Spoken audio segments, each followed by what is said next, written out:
백만장자가 흑인 직원을 임신시키고 해고하다. 5년 후 모두가 놀라운 반전을 맞이하게 되는데 구독하기를 클릭하기 전에 이와 같은 흥미진진한 이야기를 더 알아보고 사랑에 있어 10년의 불운을 피하세요. 서울의 번화한 거리에서 고층 빌딩들이 푸른 하늘을 향해 우뚝 서 있는 이 도시에 22세의 김지은이라는 젊은 여성이 살고 있었다. 그녀의 인생은 예상치 못한 전환점을 맞이하려 하고 있었다. 밤처럼 검은 머리카락과 꿋꿋한 의지가 반영된 갈색 눈을 가진 지은은 매일 아침 서울에서 가장 영향력 있는 가문 중 하나인 박가의 거대한 저택으로 향했다. 젊은 여성은 강남의 고급 주택가의 돌로 포장된 거리를 따라 확고한 발걸음으로 걸어갔다. 매 걸음이 그녀를 목적지로 더 가깝게 데려가고 있다는 것을 알고 있었다. 이것은 단순한 일자리가 아니었다. 그녀의 가족에게는 유일한 희망이었다. 집에서는 그녀의 어머니 이영숙 씨가 날이 갈수록 악화되는 병과 싸우고 있었고 12살 동생 수진이와 10살 동생 민준이는 전적으로 그녀에게 의지하고 있었다. 저택에 도착한 지은은 문턱을 넘기 전에 깊게 숨을 들이쉬었다. 그녀를 둘러싼 호화로움은 압도적이었다. 반짝이는 대리석, 크리스탈, 샹들리에, 그리고 그녀의 가족이 소유한 모든 것보다 더 가치 있는 예술 작품들. 하지만 지은에게 이 화려함은 그녀의 세계와 박가의 세계 사이의 격차를 상기시키는 지속적인 알림일 뿐이었다. 안녕하세요, 지은 씨. 가정부 장미경이 따뜻한 미소로 인사했다. 박 사장님께서 즉시 서재로 오라고 하셨어요. 지은의 등줄기로 오싹한 기운이 흘렀다. 박정우, 가문의 가장은 변덕스러운 성격과 가차없는 욕으로 유명했다. 심장이 빠르게 뛰는 것을 느끼며 그녀는 서재로 향했다. 들어오세요. 안에서 박정우의 깊은 목소리가 울렸다. 지은이 들어서자 책상 뒤에 앉아있는 상사의 위압적인 모습과 마주쳤다. 그의 회색 눈동자가 그녀를 불편할 정도로 강렬하게 훑어보았다. 지은 씨, 오늘 특별한 임무가 있습니다. 전구가 부드럽지만 권위 있는 목소리로 말을 시작했다. 오늘 저녁 만찬을 준비해야 합니다. 중요한 손님들이 오시니 모든 것이 완벽해야 합니다. 네, 박 사장님. 지은은 자신의 가치를 증명할 기회에 감사하며 대답했다. 제가 모든 것을 처리하겠습니다. 지은이 나가려던 찰나 전구가 그녀를 말로 붙잡았다. 그리고 지은 씨, 그의 눈이 지은이 해석할 수 없는 방식으로 반짝였다. 오늘 늦게까지 남아있어 주세요. 저녁 식사 후에 당신의 도움이 필요할 수 있습니다. 그의 어조에 지은은 전율을 느꼈지만 서재를 나서기 전에 순종적으로 고개를 끄덕였다. 그녀는 이 일자리를 잃을 여유가 없었다. 가족이 그녀에게 너무나 의존하고 있었기 때문이다. 그날은 활동의 소용돌이 속에서 지나갔다. 지은은 주방 직원들과 협력하고 메인 다이닝룸을 정리하고 모든 세부 사항이 완벽한지 확인했다. 일하는 동안 그녀는 어머니와 동생들에 대해 생각하지 않을 수 없었다.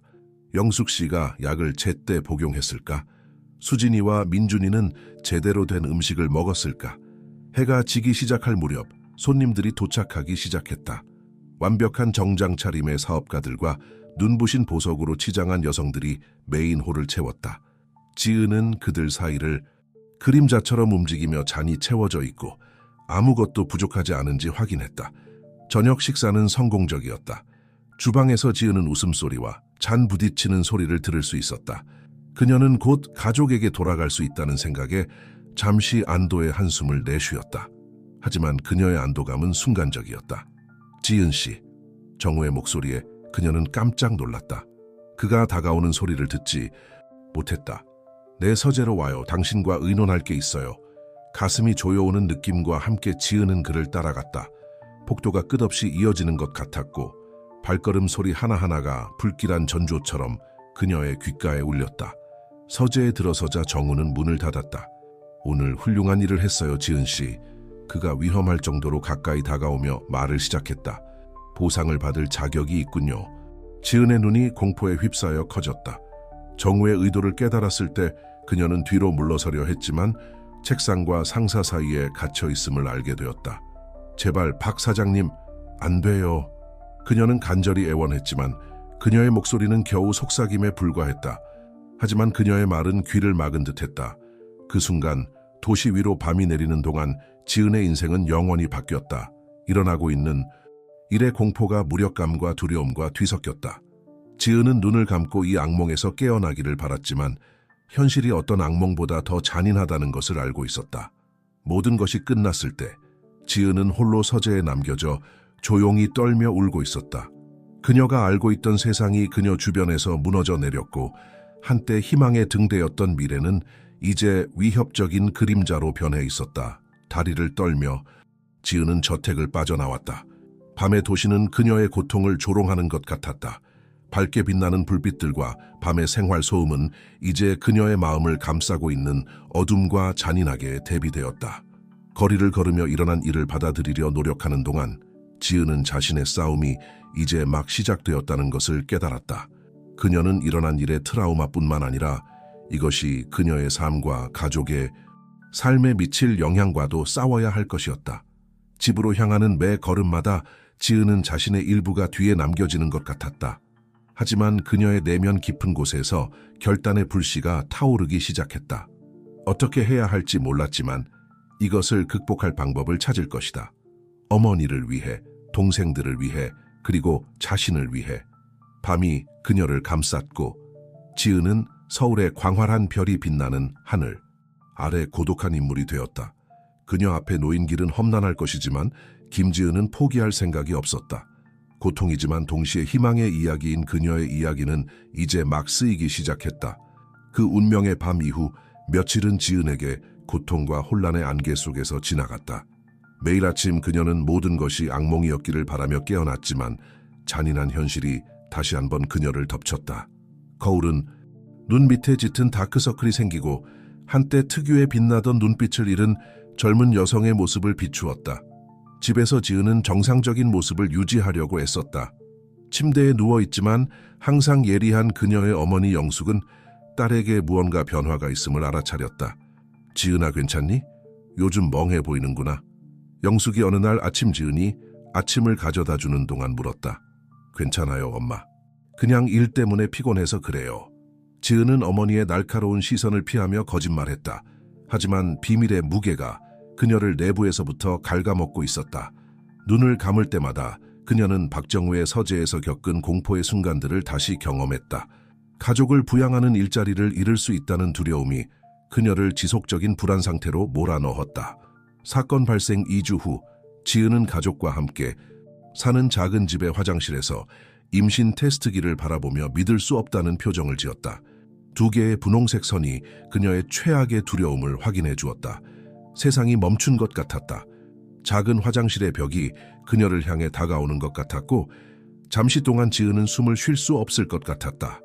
어떻게 인생이 이렇게 불공평할 수 있을까? 먼저 어머니의 병, 그 다음 폭행, 그리고 이제 이것까지. 떨리는 손으로 지은은 임신 테스트기를 가방에 넣었다. 가족이 이것을 알아차리게 할 수는 없었다. 아직은 생각할 시간이 필요했고 무엇을 해야 할지 결정해야 했다. 다음 며칠은 고문과도 같았다. 지은은 계속해서 박가의 저택에 일하러 갔지만 박정우와 단둘이 있는 상황을 필사적으로 피했다. 그를 멀리서 볼 때마다 구역질이 났고 임신 때문인지 아니면 그에 대한 혐오감 때문인지 확신할 수 없었다. 어느 날 오후 박정우의 아내 이민주의 방을 청소하던 중 지은은 그녀를 얼어붙게 만드는 대화를 엿듣게 되었다. 정우야, 새로운 청소부 아가씨한테 뭔가 이상한 점 없었어? 그애 말이야. 이민주의 목소리가 들렸다. 지은이? 아니 왜 그래? 박정우가 긴장된 목소리로 대답했다. 모르겠어. 그 애가 달라 보여. 더 조용해지고 겁에 질린 것 같아. 정구야, 너 또 문제 일으키는 거 아니지? 지난번에 있었던 일 기억나잖아. 지은은 숨을 멈췄다. 지난번? 설마 박정우가 이전에도 이런 짓을 저질렀단 말인가? 말도 안 되는 소리 하지 마, 민주야. 그 애는 괜찮아. 아마 집에 무슨 문제라도 있겠지. 대화 주제가 바뀌었지만 그 말들은 지은의 마음에 깊이 새겨졌다. 처음이 아니었다. 그녀를 공격한 괴물은 전과가 있었고 아무도 이에 대해 아무 조치도 취하지 않았다. 그날 밤 동생들의 저녁을 준비하면서 지은은 결심을 내렸다. 더 이상 침묵할 수 없었다. 그녀 자신을 위해서뿐만 아니라 앞으로 올 수 있는 모든 피해자들을 위해서도. 결과가 어떻든 간에 박정우와 맞서기로 굳게 다짐했다. 다음 날 지은은 박정우의 사무실 앞에 섰다. 심장이 세차게 뛰었지만 그녀의 결심은 흔들리지 않았다. 박 사장님, 말씀드릴 게 있습니다. 그녀가 예상보다 더 단호한 목소리로 말했다. 박정우는 놀란 듯 짜증 섞인 표정으로 그녀를 쳐다보았다. 무슨 일이지, 지은 씨? 바쁜데. 저 임신했습니다. 지은은 생각할 겨를도 없이 말을 내뱉었다. 박정우의 얼굴이 순간 창백해졌다가 곧 차가운 가면을 쓴 듯했다. 무슨 말을 하는 건지 모르겠군. 그가 차갑게 대답했다. 무슨 말인지 잘 아시잖아요. 당신이 저에게 한 일, 우리에게 한 일, 그리고 제가 처음이 아니라는 것도 알아요. 박정우는 의자에서 일어났다. 그의 위압적인 모습이 지은 위로 위협적인 그림자를 드리웠다. 조심해, 아가씨. 네가 누구와 맞서고 있는지 모르는 모양이군. 전 두렵지 않아요. 지은은 다리가 떨리는 것을 느끼면서도 거짓말을 했다. 당신을 고발하겠어요. 저와 다른 모든 피해자들을 위해서요. 박정우의 웃음소리가 사무실에 울려 퍼졌다. 차갑고 유머 없는 웃음이었다. 고발한다고? 너? 교육도 제대로 받지 못한 하녀가? 나를 상대로? 아무도 너를 믿지 않을 거야. 그리고 만약 이 미친 짓을 계속한다면 너와 내 가족이 이 도시에서 다시는 일자리를 구하지 못하도록 만들 거야. 박정우의 말은 지은에게 물리적인 타격과 같았다. 그녀의 처지의 현실이 세차게 그녀를 덮쳤다. 어떻게 이렇게 강력한 사람과 맞설 수 있을까? 넌 해고야, 지은 씨. 짐 싸고 나가. 그리고 네 가족의 안녕을 생각한다면 이 모든 일을 잊고 네 삶을 살아가. 분노와 무력감에 눈물을 흘리며 지은은 사무실을 나왔다. 순식간에 그녀는 길거리에 서 있었다. 일자리를 잃고 불확실한 미래만이 그녀 앞에 놓여 있었다. 집으로 돌아가는 길에 그녀는 방금 일어난 일의 중대성을 실감하기 시작했다. 어떻게 어머니에게 일자리를 잃었다고 설명할 수 있을까? 이제 어떻게 가족을 부양할 수 있을까? 그리고 가장 중요한 것은 그녀의 뱃속에서 자라고 있는 아기를 어떻게 할 것인가? 도시의 거리는 그 어느 때보다 춥고 적대적으로 느껴졌다. 지은은 박정우 같은 사람의 권력 앞에서 자신이 얼마나 작고 무의미한 존재인지 느꼈다. 하지만 절망 속에서도 결단의 불씨가 꺼지기를 거부했다. 가족이 그녀에게 의존하고 있는 지금 포기할 수는 없었다. 집에 도착하자 어머니의 걱정스러운 눈빛이 그녀를 맞이했다. 지은아, 무슨 일이야? 왜 이렇게 일찍 왔니?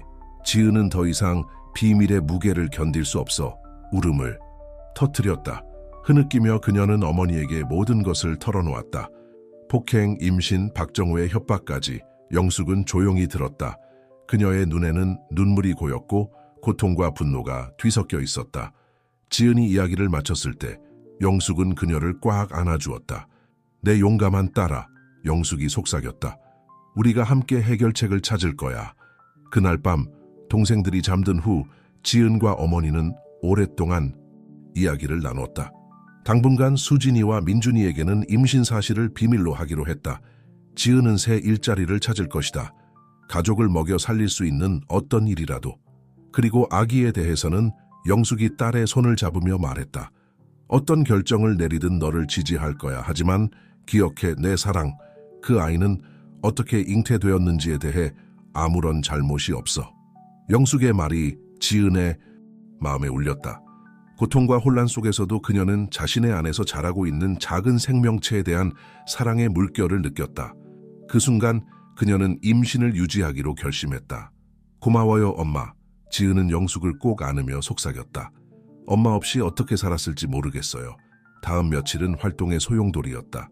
지은은 일자리를 찾아 도시를 돌아다녔지만 박정우의 위협이 현실화된 것 같았다. 그녀가 가는 곳마다 문은 닫혀 있었다. 어느 날 오후 집 근처 공원을 실망스럽게 걸어가던 중 지은은 옛 학교 친구인 서유나를 만났다. 지은아, 오랜만이다. 유나가 그녀를 껴안으며 외쳤다. 어떻게 지냈어? 지은은 잠시 망설였지만 유나의 따뜻한 눈빛에 용기를 내어 솔직해지기로 했다. 가장 고통스러운 세부사항은 생략한 채 자신의 상황에 대해 이야기했다. 세상에, 지은아, 유나가 감동받은 듯 말했다. 들어봐, 나 시내에 있는 작은 카페에서 일하고 있어. 크진 않지만 항상 도움의 손길이 필요해. 관심 있어? 몇 주 만에 처음으로 지은은 문이 열리는 것을 느꼈다. 그녀는 감사한 마음으로 유나의 제안을 받아들였다. 새로운 시작을 위한 기회라는 것을 알았다. 몇 달이 지나고 지은의 배는 나날이 불러왔다. 카페에서의 일은 임신한 상태에서 특히 힘들었지만 적어도 집에 약간의 돈을 가져갈 수 있었다. 그러나 청구서는 쌓여갔고 영숙의 건강은 악화되고 있었다. 어느 날 아침 지은이 카페 테이블을 닦고 있을 때 그녀의 주의를 끄는 대화를 들었다. 모두를 위한 정의 법률사무소에 대해 들어봤어? 한 손님이 친구에게 말했다. 변호사 비용을 낼 수 없는 사람들을 돕는데 지은의 마음이 뛰었다. 이것이 그녀가 기다리던 기회일까? 그날 오후 근무를 마친 후 지은은 들었던 주소로 향했다. 법률사무소는 도심의 소박한 건물에 위치해 있었다. 심장이 세차게 뛰는 것을 느끼며 그녀는 안으로 들어갔다. 안녕하세요. 중년의 접수원이 인사했다. 어떤 도움이 필요하신가요? 저 변호사와 상담해야 할 것 같아요. 지은이 겨우 속삭이듯 말했다. 성폭력 사건인가요? 접수원이 지은의 표정과 불러온 배를 보며 부드럽게 물었다. 지은은 말을 할 수 없어 고개만 끄덕였다. 잠시만 기다려주세요. 김 변호사님께서 상담해 주실 거예요. 잠시 후 지은은 40대 초반으로 보이는 여성 앞에 앉아 있었다. 그녀의 눈빛은 동정심 있으면서도 단호해 보였다. 김민서 변호사입니다. 그녀가 자신을 소개했다. 당신의 이야기를 들려주세요, 지은 씨. 그리고 지은은 말했다. 그 운명의 밤 이후 처음으로 그녀는 모든 것을 털어놓았다. 폭행, 협박, 일자리 상실까지. 민서는 주의 깊게 듣고 메모를 하며 가끔 질문을 던졌다. 지은 씨, 민서가 이야기를 마쳤을 때 말했다. 당신이 겪은 일은 끔찍합니다. 당신이 혼자가 아니라는 걸 알아주세요. 우리는 당신과 당신의 아기를 위해 싸울 겁니다. 민서의 말은 지은의 상처 입은 마음에 위로가 되었다. 몇 달 만에 처음으로 그녀는 동맹군이 있다는 느낌, 누군가 그녀를 믿어준다는 느낌을 받았다. 하지만 솔직히 말씀드려야겠습니다. 민서가 계속했다. 이것은 어려운 사건이 될 겁니다. 박정호는 많은 자원을 가진 강력한 남자예요. 법정 싸움은 힘들고 길어질 겁니다. 지은은 고개를 끄덕이며 자신이 직면한 도전을 인식했다. 싸울 준비가 되어 있어요. 그녀가 결연히 말했다. 저 자신뿐만 아니라 침묵 속에서 고통받은 모든 여성들을 위해서요. 민서는 미소 지었다. 그녀 앞에 있는 젊은 여성의 강인함에 감탄했다. 그럼 시작해봅시다. 우리는 모을 수 있는 모든 증거가 필요할 거예요. 협박에 대한 기록이 있나요? 당신의 이야기를 뒷받침해줄 증인은요? 지은은 유나 박가의 가정부 장미경, 심지어 박정우와 그의 아내 사이의 대화를 들은 것까지 생각났다. 있을 것 같아요. 그녀가 대답하며 가슴 속에서 희망의 불꽃이 타오르는 것을 느꼈다. 다음 몇 주는 활동의 소용돌이였다. 카페에서의 법률사무소 방문, 가족 돌보기 사이에서 지은은 숨 쉴 시간조차 없었다. 하지만 그녀가 내딛는 모든 걸음은 그녀를 갈망하던 정의에 더 가깝게 데려갔다. 어느 날 오후 민서와의 회의를 마치고 법률사무소를 나서던 지은은 서둘러 들어오는 젊은 변호사와 부딪혔다. 죄송합니다. 그가 지은이 균형을 잡을 수 있도록 도우며 말했다. 괜찮으세요? 지은이 고개를 들어 그를 바라보자 걱정스러운 표정의 초록색 눈동자와 마주쳤다. 28세쯤 되어 보이는 젊은 남자는 단정한 정장 차림과 대조되는 친절한 미소를 짓고 있었다. 네, 괜찮아요. 감사합니다. 지은이 뺨이 살짝 붉어지는 것을 느끼며 대답했다. 저는 이준호입니다. 그가 손을 내밀며 자신을 소개했다. 여기서 자원봉사로 일하고 있어요. 김지은이에요. 그녀가 그의 손을 잡으며 대답했다. 잠시 침묵이 흘렀고 설명할 수 없는 연결감이 영원처럼 느껴지는 순간 동안 지속되었다. 준호 씨, 민서의 목소리가 그 순간을 깨뜨렸다. 기다리고 있었어요. 중요한 사건에 대해 의논할 게 있어요. 준호는 미소를 지으며 지은에게 작별 인사를 하고 사무소로 들어갔다. 지은은 잠시 더 그 자리에 서 있었다. 그녀의 심장은 오랫동안 경험하지 못했던 방식으로 뛰고 있었다. 집으로 돌아가는 길에 지은은 준호에 대해 생각하지 않을 수 없었다. 짧은 순간 동안 그녀는 모든 문제, 모든 걱정을 잊었다. 그녀는 이런 생각을 하는 자신을 질책했다. 지금 그녀의 인생에 일어나고 있는 모든 일을 고려하면 그녀에게 필요한 마지막 것은 상황을 더 복잡하게 만드는 것이었다.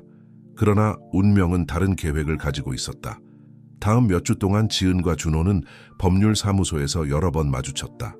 아무리 짧은 만남이라도 지은은 어떻게 다뤄야 할지 모르는 감정의 혼합을 느꼈다. 어느 날 오후 박정우가 그녀의 사건을 불신하기 위해 사용하고 있는 전략에 대해 특히 어려운 회의를 한 후 준호는 건물 계단에서 울고 있는 지은을 발견했다. 야, 그가 부드럽게 말하며 그녀 옆에 앉았다. 이야기하고 싶어? 그리고 지은은 말했다. 그녀는 아픈 어머니, 어린 동생들, 가족의 유일한 부양자가 되는 부담에 대해 이야기했다. 그녀는 두려움, 의심, 때로는 이 모든 일이 일어나도록 허용한 것에 대한 죄책감에 대해 이야기했다. 준호는 조용히 들었고 그의 존재 자체가 위로가 되었다. 지은이 이야기를 마쳤을 때 그는 부드럽게 그녀의 손을 잡았다. 지은 씨, 당신은 제가 만난 가장 용감한 여성이에요. 그가 진심으로 말했다. 당신이 하고 있는 일, 이렇게 강력한 사람과 맞서는 것, 가족을 돌보는 것, 어머니가 될 준비를 하는 것, 정말 놀라워요. 당신은 이 일에 혼자가 아니에요. 우리가 당신과 함께 있어요. 준호의 말은 지은의 마음 깊은 곳을 울렸다. 오랜만에 그녀는 자신이 취약해지는 것을, 다른 사람에게 기대는 것을 허용했다. 고마워요. 그녀가 그의 손을 꼭 잡으며 속삭였다. 시간이 지나면서 준호는 지은의 삶에서 변함없는 존재가 되었다. 그는 단순히 사건에서 그녀를 지원하는 것뿐만 아니라 장을 볼 때 도와주거나 그녀가 늦게까지 일해야 할 때 동생들을 돌봐주기도 했다. 서서히 두 사람 모두 알아차리지 못한 채 그들 사이에 깊은 유대감이 형성되기 시작했다. 어느 날 밤 법률사무소에서 긴 하루를 보낸 후 공원을 산책하던 중 준호가 멈춰서서 지은을 강렬하게 바라보았다. 지은 씨, 그가 떨리는 목소리로 시작했다. 지금이 적절한 때가 아니라는 걸 알아요. 당신이 많은 일을 겪고 있다는 것도 알고 있어요. 하지만 더 이상 제 감정을 숨길 수가 없어요. 당신을 사랑하게 되었어요. 지은은 세상이 멈춘 것 같은 느낌이 들었다. 그녀의 일부는 그의 품에 뛰어들어 그녀도 같은 감정을 느낀다고 말하고 싶었다. 하지만 두려움, 그녀의 상황에 대한 불확실성이 그녀를 멈추게 했다. 준호 씨, 말이 목에 걸렸다. 못해요. 지금은 안 돼요. 걸린 게 너무 많아요. 준호의 눈에 드러난 고통은 분명했지만 그는 이해한다는 듯이 고개를 끄덕였다. 이해해요. 그가 부드럽게 말했다. 하지만 알아주셨으면 해요. 제가 여기 있을 거라는 걸요, 지은 씨. 무슨 일이 있어도 당신 곁에 있을 거예요. 그날 밤 침대에 누워 지은은 울었다. 그녀는 잃은 모든 것, 잃을까봐 두려워하는 모든 것, 그리고 받아들일 용기가 없는 사랑 때문에 울었다. 하지만 그녀의 눈물 속에서 작은 희망의 빛이 빛나고 있었다. 어쩌면 이 모든 것이 끝나면 그녀는 행복해질 수 있을지도 모른다는 생각이 들었다. 박정우에 대한 소송은 천천히 진행되고 있었다. 민서와 그녀의 팀은 쉬지 않고 일했고 증거를 모으고 법적 전략을 준비했다. 지은은 한편으로 자신만의 도전에 직면해 있었다. 그녀의 임신은 마지막 단계에 접어들었고 카페에서의 긴 근무 시간 동안 버티는 것은 매일이 싸움이었다. 어느 날 아침, 지은이 동생들의 아침 식사를 준비하고 있을 때 그녀의 인생을 바꿀 전화를 받았다. 김지은 씨 되십니까? 전화기 너머로 낯선 목소리가 물었다. 네, 맞습니다. 서울대학교 병원에서 연락드립니다. 어머니 이영숙 씨께서 응급 입원하셨습니다. 가능한 한 빨리 와주시기 바랍니다. 지은의 세상이 무너져 내렸다. 떨리는 손으로 그녀는 윤에게 전화해 동생들을 돌봐달라고 부탁한 뒤 최대한 빨리 병원으로 향했다. 대기실에서 지은은 준호를 만났다. 어떻게 알고 왔는지 몰랐지만 그 순간 그의 존재는 폭풍 속의 닷과 같았다. 소식을 듣자마자 왔어요. 그가 그녀를 안으며 말했다. 어떠세요? 모르겠어요. 지은이 대답했다. 눈물이 뺨을 타고 흘러내렸다. 아무도 아무 말도 해주지 않아요. 영원처럼 느껴지는 시간이 지난 후 한 의사가 그들에게 다가왔다. 이영숙 씨 가족분이신가요? 네, 제가 딸입니다. 지은이 어렵게 일어서며 말했다. 어머니께서 쇼크 상태에 빠지셨습니다. 상태가 위중하시고 응급 수술이 필요합니다. 하지만 의사가 잠시 말을 멈추고 심각한 표정을 지었다. 수술 비용이 높고 보험으로 커버되지 않습니다. 지은은 땅이 꺼지는 것 같았다. 일상적인 지출도 겨우 감당하고 있는 상황에서 어떻게 수술 비용을 마련할 수 있을까? 제가 부담하겠습니다. 준호가 망설임 없이 말했다. 아니에요, 준호 씨. 그럴 순 없어요. 지은 씨, 제발요. 저로 하여금 이 일을 하게 해주세요.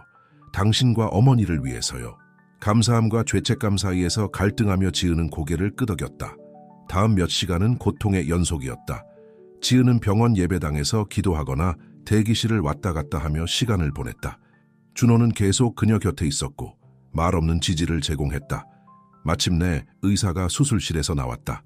수술은 성공적이었습니다. 그가 발표했고 지은은 다시 숨을 쉴 수 있게 되었다. 하지만 회복은 오래 걸릴 것이고 지속적인 간호가 필요할 겁니다. 지은이 이 소식을 받아들이고 있을 때 그녀의 전화가 울렸다. 민서였다. 지은 씨, 소식이 있어요. 민서가 서두를 생략하고 말했다. 박정우가 반소를 제기했어요. 당신이 그를 협박했고 임신은 그에게서 돈을 뜯어내기 위한 계획의 일부라고 주장하고 있어요. 이 소식은 지은에게 물리적인 타격과 같았다. 박정우가 어떻게 그토록 잔인할 수 있을까? 어떻게 해야 하죠? 그녀가 겨우 속삭였다. 싸울 거예요, 지은 씨.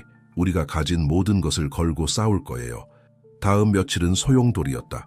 병원 방문, 동생들 돌보기, 그리고 민서와 만나 변호를 준비하는 것 사이에서 지은은 숨 쉴 틈도 없었다. 준호는 그녀의 든든한 바위가 되어 모든 순간을 지지해 주었다.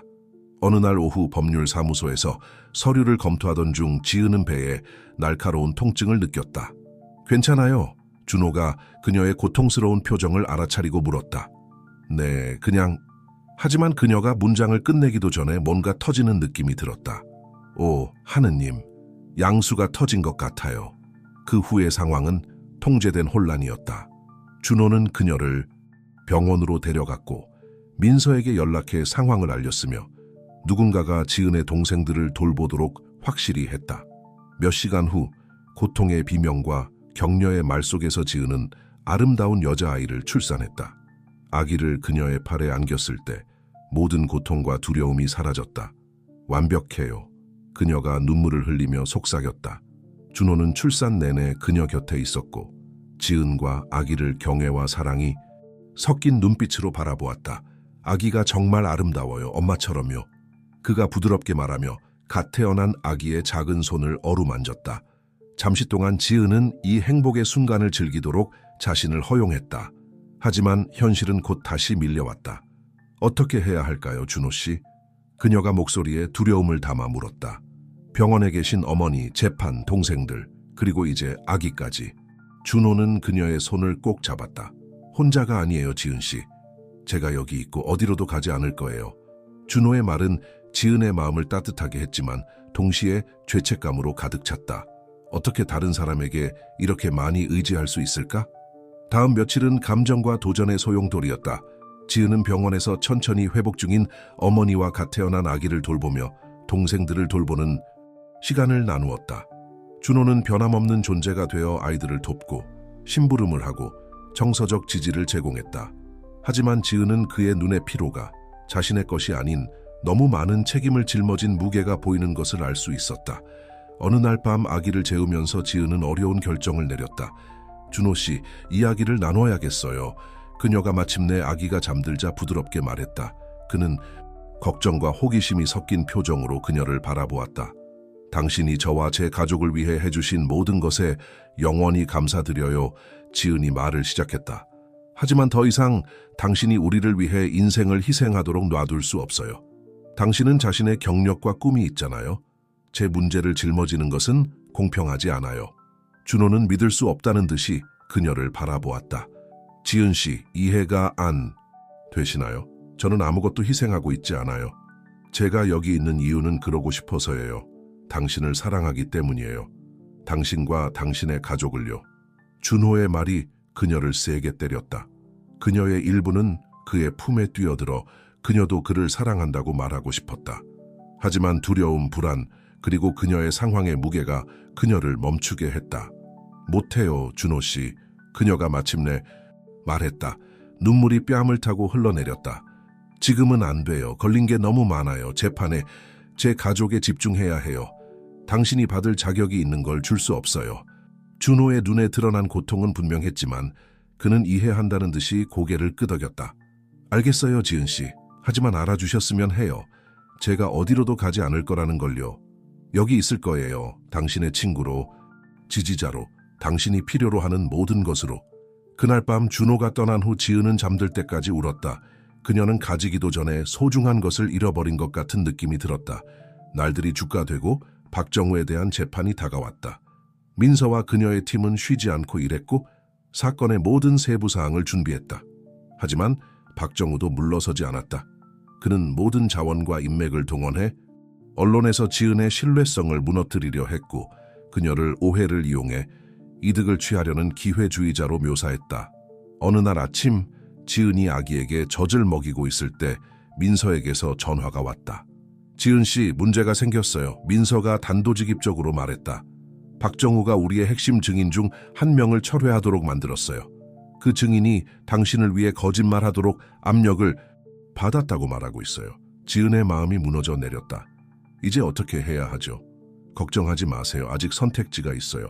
하지만 당신이 가능한 한 빨리 사무실로 와 주셨으면 해요. 우리의 전략을 다시 세워야 해요.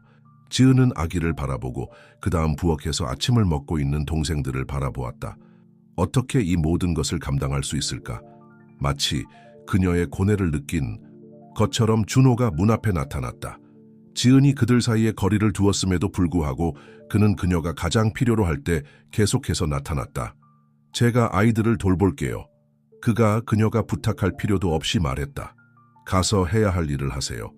목이 메인 채로 지은은 감사하게 고개를 끄덕이고 법률 사무소로 향했다. 다음 몇 시간은 치열했다.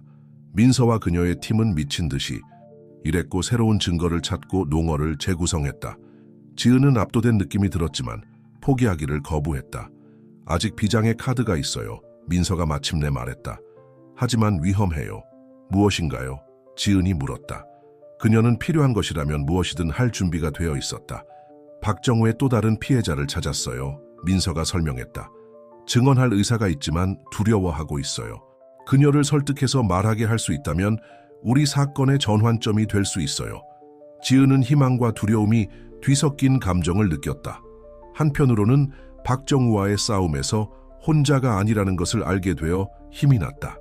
다른 한편으로는 이렇게 강력한 사람과 맞서는 것이 얼마나 어려운지 알고 있었다.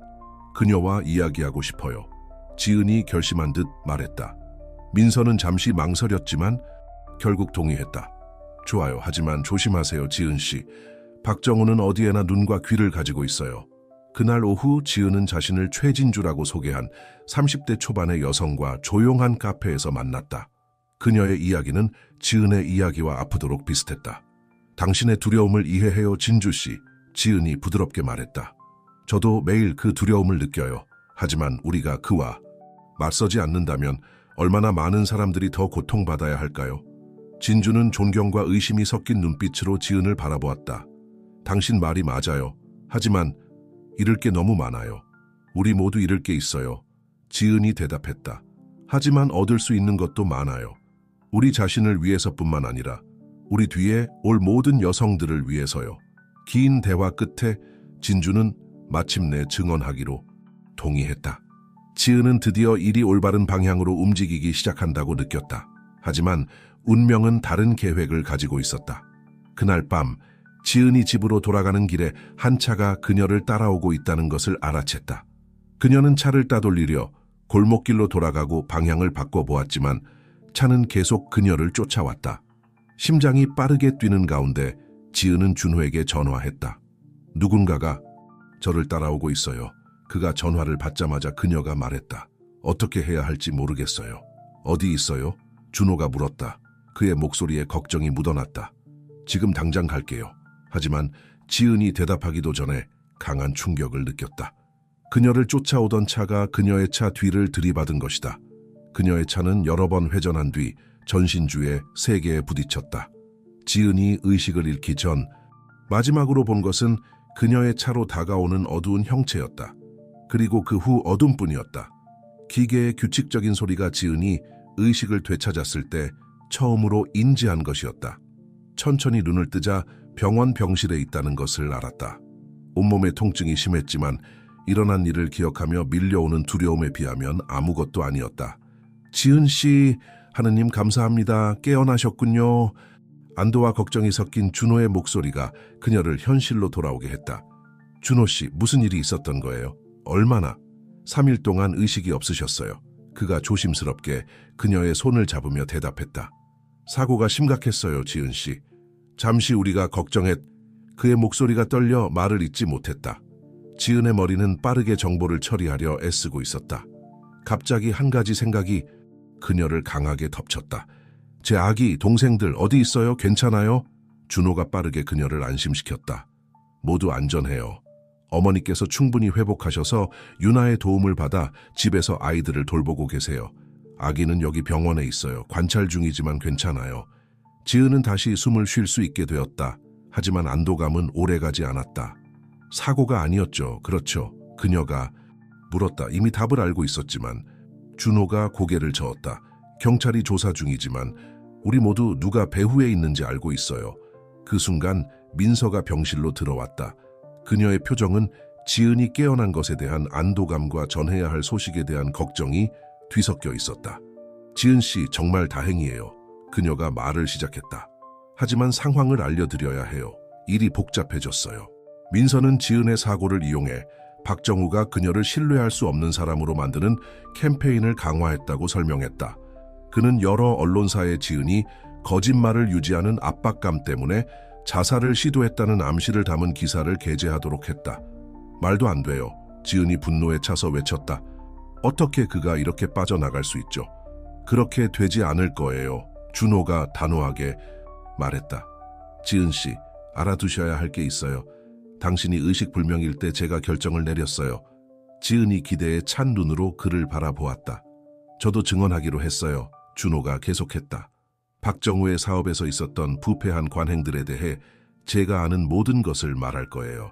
당신의 사건과 직접적인 관련은 없지만 그의 증언의 신뢰성을 무너뜨리는데 도움이 될 수 있어요. 하지만 준호 씨, 그렇게 하면 당신의 경력이 망가질 수 있어요.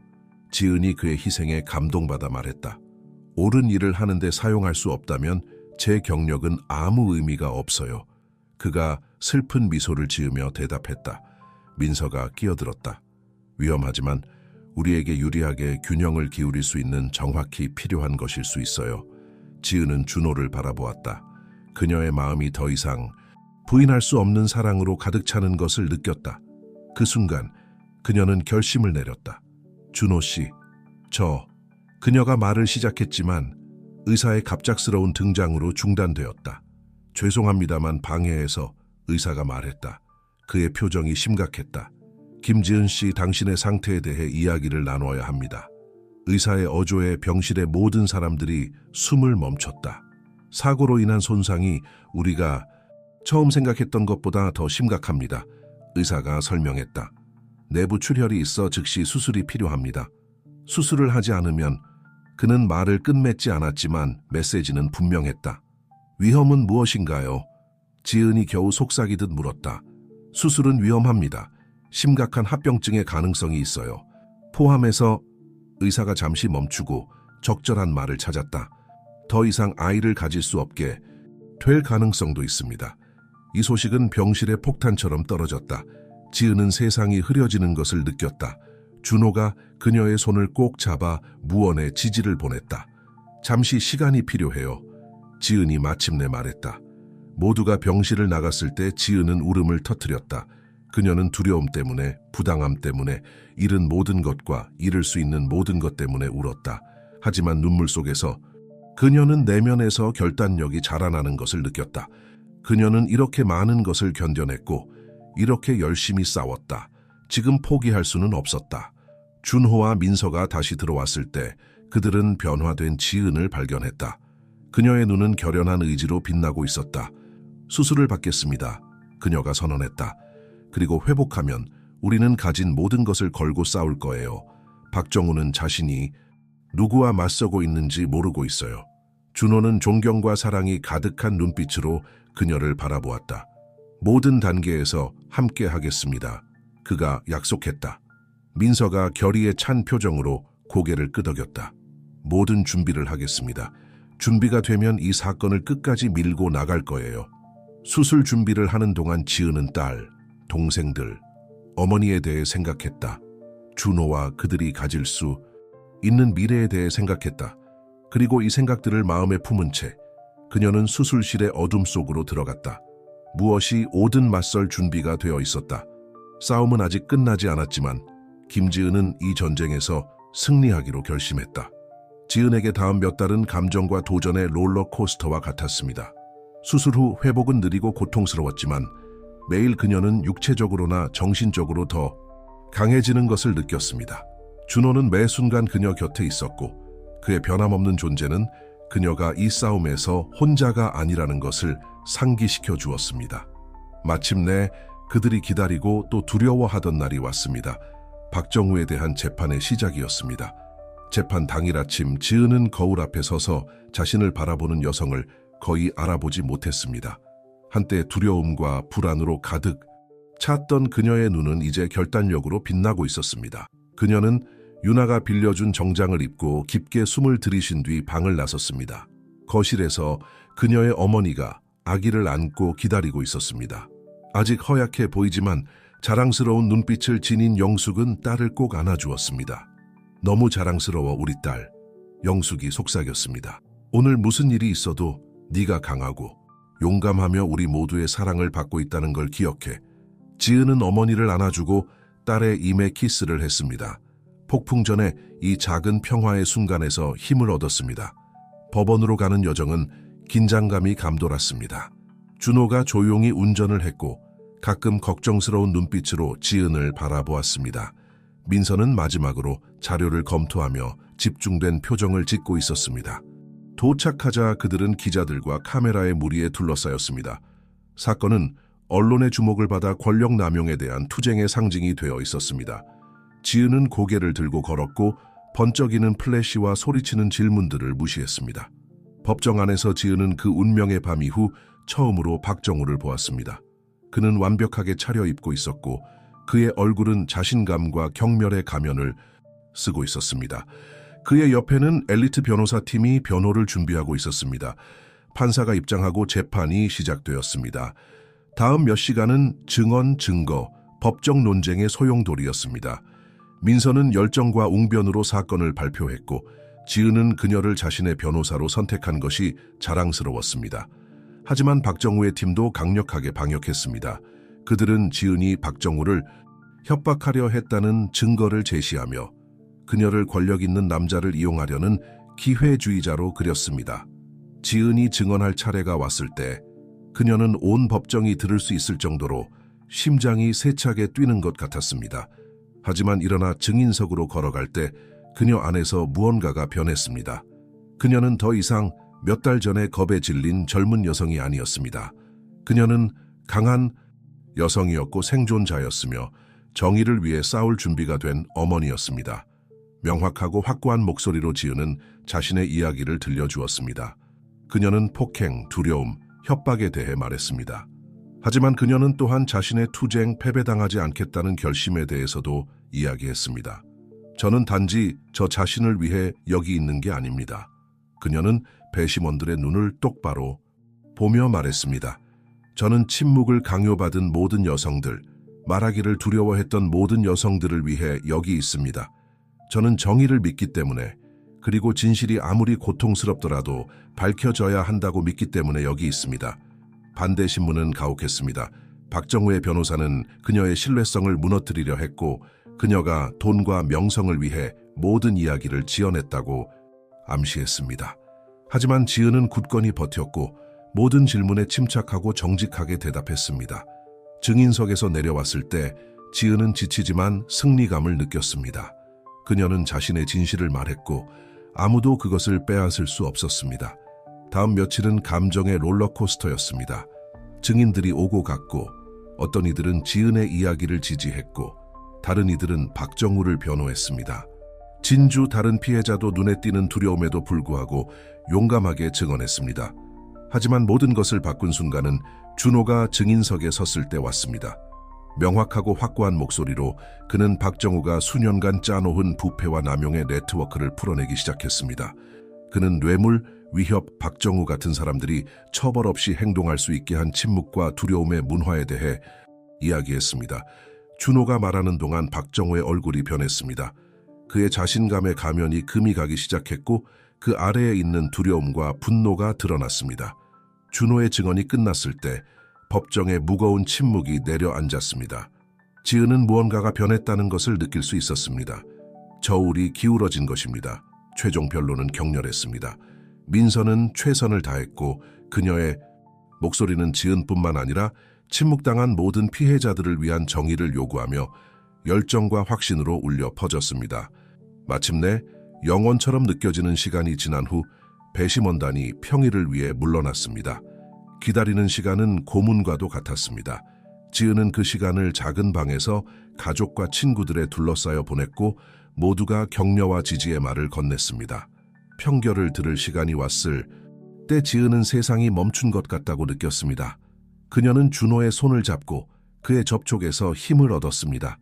김지은 대 박정우 사건에서 본 배심원단은 피고인에 대해 모든 혐의에 대해 유죄를 선고합니다.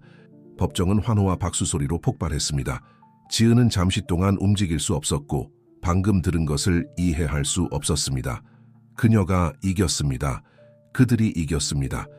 눈물이 그녀의 뺨을 타고 흐르기 시작했습니다. 안도감, 기쁨, 카타르시스의 눈물이었습니다. 준호가 그녀를 꼭 안아주었고 그녀의 귓가에 사랑과 자부심의 말을 속삭였습니다.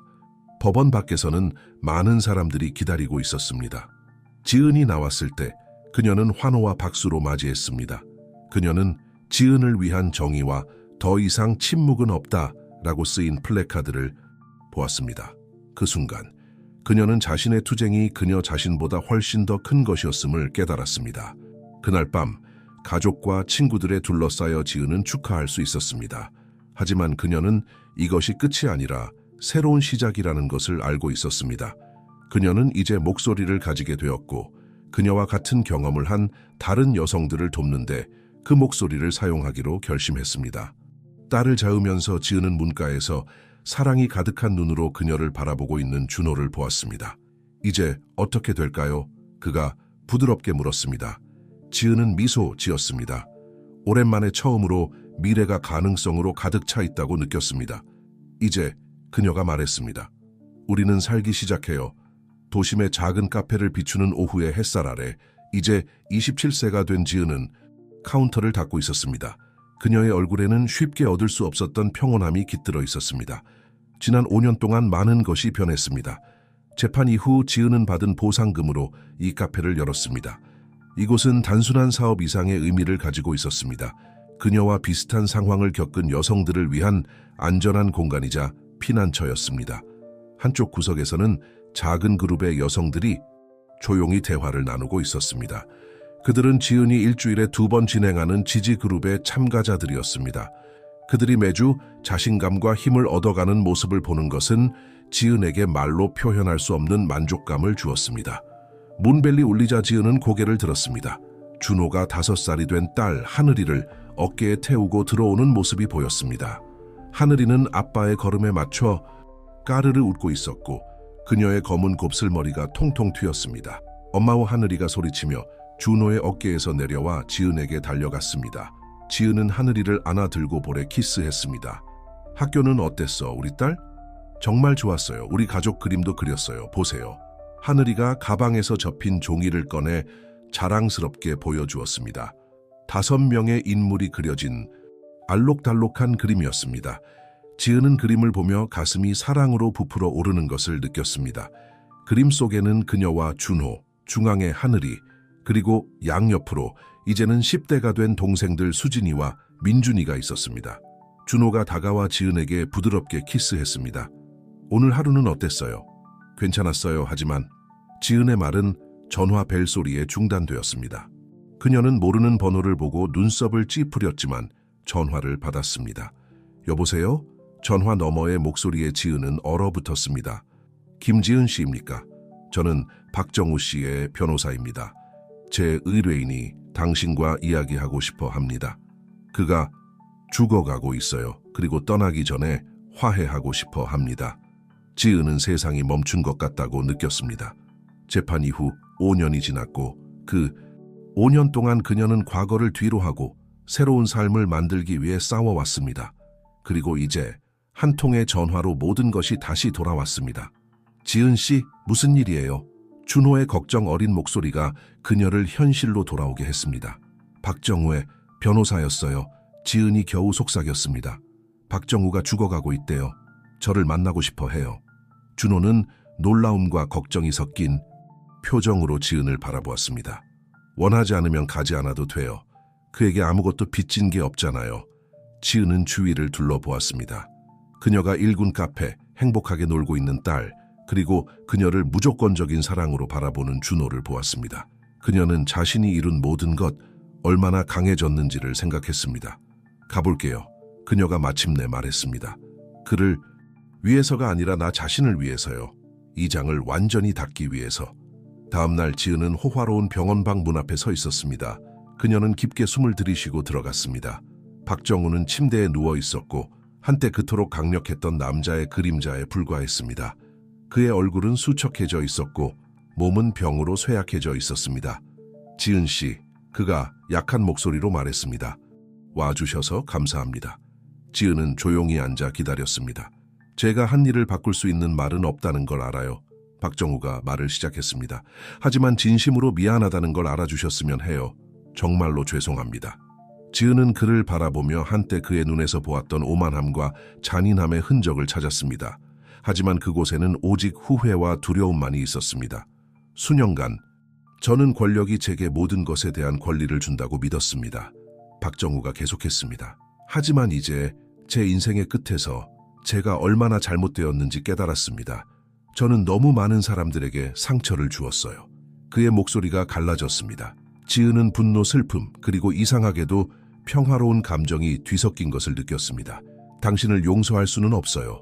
그녀가 마침내 말했습니다. 하지만 사과해 주셔서 감사합니다. 제 인생의 이 장을 닫는 데 도움이 됩니다. 박정우가 약하게 고개를 끄덕였습니다. 한 가지 더 있습니다. 그가 말했습니다. 하늘이를 제 딸로 인정하고 싶습니다. 법적으로요. 제 유산의 일부를 그 아이에게 남기고 싶습니다. 지은은 말을 잃었습니다. 그녀는 이런 것을 전혀 예상하지 못했습니다. 당신의 용서를 사기 위해 하는 게 아닙니다. 박정우가 계속했습니다. 그저 옳은 일이라고 생각해서요. 그 아이는 안정된 미래를 가질 자격이 있습니다. 지은은 하늘이를 생각했습니다. 그녀의 밝은 미소와 사랑으로 가득 찬 마음을 생각했습니다. 이 돈이 하늘이에게 줄 수 있는 모든 기회들을 생각했습니다. 생각해 보겠습니다. 그녀가 마침내 말했습니다. 하지만 받아들인다면 제 조건에서일 거예요. 하늘이는 절대 이 돈이 어디서 왔는지 알지 못할 거예요. 그 아이에게 당신은 절대 존재하지 않을 거예요.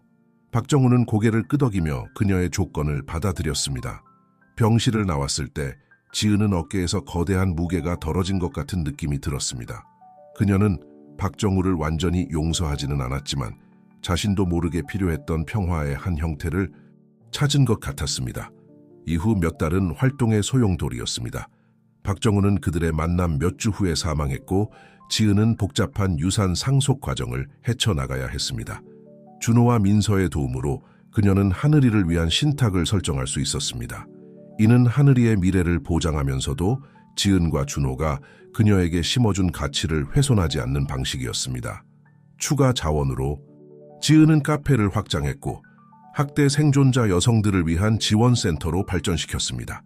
그녀는 심리학을 공부하기 시작했고 다른 이들을 더 깊이 있게 돕겠다고 결심했습니다. 어느 날 오후 지은이 카페 문을 닫으려고 할 때 준호가 하늘이와 함께 도착했습니다. 하늘이는 엄마에게 달려가며 눈을 반짝이며 말했습니다. 엄마, 선생님이 제가 수학을 정말 잘한대요. 저도 삼촌처럼 의사가 될 수 있을까요? 지은은 딸을 안아들며 기쁨의 눈물을 참았습니다. 우리 딸은 무엇이든 될 수 있어요. 세상은 내 것이야. 그날 밤 하늘이가 잠들고 지은과 준호가 아파트 발코니에서 조용한 시간을 보내고 있을 때 지은은 그녀를 이곳까지 이끈 여정에 대해 생각했습니다. 무슨 생각을 하고 있어요? 준호가 그녀의 생각에 잠긴 표정을 보고 물었습니다. 모든 것이요, 지은이 대답했습니다. 제 인생이 얼마나 많이 바뀌었는지, 당신과 하늘이, 그리고 제 가족이 있어 얼마나 행운인지에 대해서요. 그녀는 잠시 별을 바라보며 말을 이었습니다. 알아요. 오랫동안 저는 그날 밤이 제 인생을 망쳤다고 생각했어요. 하지만 이제 보니 그것은 아름다운 무언가의 시작이었어요. 그 일은 제 내면의 힘을 보여주었고 당신을 제게 데려왔고 하늘이를 주었어요. 그리고 이제 저는 그 경험을 다른 이들을 돕는 데 사용할 수 있어요. 준호는 그녀를 안아주며 이마에 키스했습니다. 당신은 제가 아는 가장 강하고 용감한 여성이에요. 김지은 사랑해요. 저도 당신을 사랑해요. 지은이 대답했습니다. 그녀의 마음은 사랑과 감사로 가득 찼습니다. 밤이 깊어갈수록 지은은 지난 몇 년 동안 그녀가 도운 모든 여성들, 그녀가 영향을 미친 삶들에 대해 생각했습니다. 그녀는 이제 건강을 회복하고 하늘이를 돌보며 카페에서 도와주는 어머니 영숙을 생각했습니다. 그녀는 자신의 동생들을 생각했습니다. 언니의 투쟁에 영감을 받아 지금은 대학에서 법학을 공부하고 있는 수진이, 그리고 의사들이 그들의 가족을 도왔던 것처럼 다른 이들을 돕겠다고 결심하고 의학 공부를 하는 마지막 학년에 있는 민준이. 알아요. 지은이 편안한 침묵을 깨고 말했습니다. 가끔은 만약 상황이 달랐다면 어떻게 되었을까 궁금해요. 제가 밖에서 일하지 않았다면, 그 모든 일을 겪지 않았다면 말이에요. 준호는 사랑과 이해가 가득한 눈으로 그녀를 바라보았습니다. 그렇게 생각하는 것은 자연스러워요. 하지만 당신이 이룬 모든 것을 보세요, 지은 씨. 당신은 고통을 힘으로, 투쟁을 다른 이들을 위한 희망으로 변화시켰어요. 지은은 고개를 끄덕이며 입술에 작은 미소가 떠올랐습니다. 당신 말이 맞아요. 그리고 알아요. 이제 드디어 다음 단계로 나아갈 준비가 된 것 같아요. 준호가 호기심 어린 눈으로 그녀를 바라보았습니다. 무슨 생각을 하고 있어요? 책을 쓰고 싶어요. 지은이 결심에 찬 목소리로 말했습니다. 제 이야기, 우리의 이야기를 들려주고 싶어요. 제가 겪은 일을 겪고 있는 다른 여성들이 희망이 있다는 것을, 앞으로 나아갈 수 있다는 것을 알았으면 좋겠어요. 준호의 얼굴에 환한 미소가 퍼졌습니다. 멋진 아이디어예요. 사랑해요. 당신의 이야기가 많은 사람들에게 영감을 줄 거라고 확신해요. 이후 몇 달은 활동의 소용돌이였습니다. 카페, 운영, 하늘이 돌보기, 그리고 심리학 공부 사이에서 지우는 모든 자유시간을 책 집필에 대디첼했습니다. 그녀가 쓰는 모든 단어는 해방의 행위와 같았고, 그녀의 이야기를 되찾아 강력하고 희망적인 무언가로 변화시키는 방법이었습니다.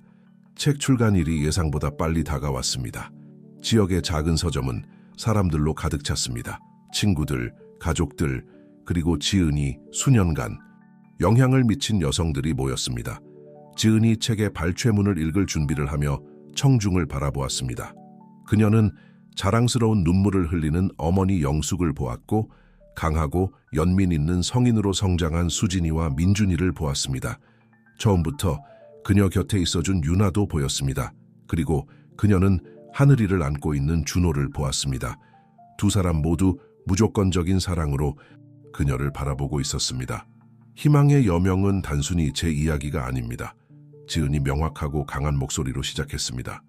이것은 역경에 맞서 일어서기로 선택한 모든 사람의 이야기입니다. 학대와 불의에 더 이상은 안 돼라고 말한 모든 여성의 이야기입니다. 용서할 힘을 찾은 모든 인간의 이야기입니다. 다른 이들을 위해서가 아니라 자신의 평화를 위해서요. 지은이 읽어 내려갈수록 그녀는 청중에게 미치는 자신의 말의 영향력을 느낄 수 있었습니다. 그녀는 눈물, 인정의 미소, 그리고 무엇보다도 희망을 보았습니다. 낭독이 끝난 후 책에 서명하고 참석자들과 이야기를 나누는 동안 한 젊은 여성이 지은에게 다가왔습니다. 그녀의 눈은 울어서 빨갛게 부어 있었지만 그 안에는 결단의 불꽃이 있었습니다. 감사합니다. 그 젊은 여성이 속삭이듯 말했습니다. 당신의 이야기가서 저에게 학대적인 관계를 떠날 용기를 주었어요. 고통 이후에도 미래가 있다는 것을 보여주셔서 감사합니다. 지은은 그 젊은 여성을 안아주었고, 그녀가 겪은 모든 것, 그녀가 투쟁한 모든 것이 이런 순간들을 위해 가치가 있었다고 느꼈습니다. 그날 밤 하늘이가 잠든 후 지은과 준호는 다시 한번 발코니에 앉았습니다. 지은의 책이 달빛 아래 그들 사이의 테이블 위에 놓여 있었고, 표지가 반짝이고 있었습니다. 해냈어요. 사랑해요. 준호가 그녀의 손을 잡으며 말했습니다. 당신은 고통을 아름답고 강력한 무언가로 변화시켰어요. 지은은 미소 지었습니다. 수년이 걸린 평화를 마침내 찾은 것 같았습니다. 우리가 해냈어요. 그녀가 정정했습니다. 당신과 우리 가족, 그리고 길을 함께 해준 모든 사람들 없이는 이 중 어떤 것도 할 수 없었을 거예요. 그들 앞에 펼쳐진 도시를 바라보며 지은은 그녀를 이곳까지 데려온 여정에 대해 생각했습니다. 그것은 고통과 장애물로 가득한 어려운 길이었지만 동시에 사랑과 성장, 그리고 승리로 가득한 길이기도 했습니다. 알아요? 그녀가 준호를 향해 돌아서며 말했습니다. 이제야 정의가 진정으로 무엇을 의미하는지 이해한 것 같아요. 그것은 단순히 법정에서 이기는 것이 아니에요. 자신의 이야기를 되찾고 다른 이들을 돕기 위해 자신의 목소리를 사용하며 자신의 강인함을 증명하는 삶을 사는 것이에요. 준호는 경외심을 담아 그녀를 바라보았습니다. 당신은 놀라워요, 김지은. 끔찍한 일을 선한 힘으로 바꾸었어요. 당신이 너무 자랑스럽고 당신의 삶의 일부가 될 수 있어 너무나 감사해요. 지은은 몸을 기울여 준호에게 부드럽게 키스했습니다.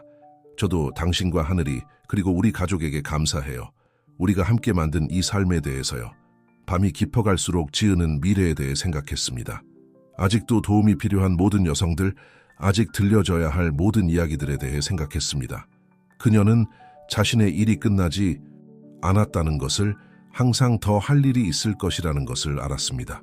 하지만 오늘 밤만큼은 그녀는 그저 존재하는 것을 허락했습니다. 가족의 사랑을, 찾은 평화를, 그리고 자신 안에서 발견한 힘을 즐기는 것을요. 그리고 별들이 그들 위해서 빛나는 동안 김지은은 미소 지었습니다. 그녀는 어둠에 맞서 싸웠고 더 강해져서 나왔습니다. 그녀는 자신의 목소리를 찾았고 그것을 다른 이들의 길을 밝히는 데 사용하고 있었습니다. 이것이 그녀의 희망의 여명이었습니다. 그리고 그것은 아름다웠습니다.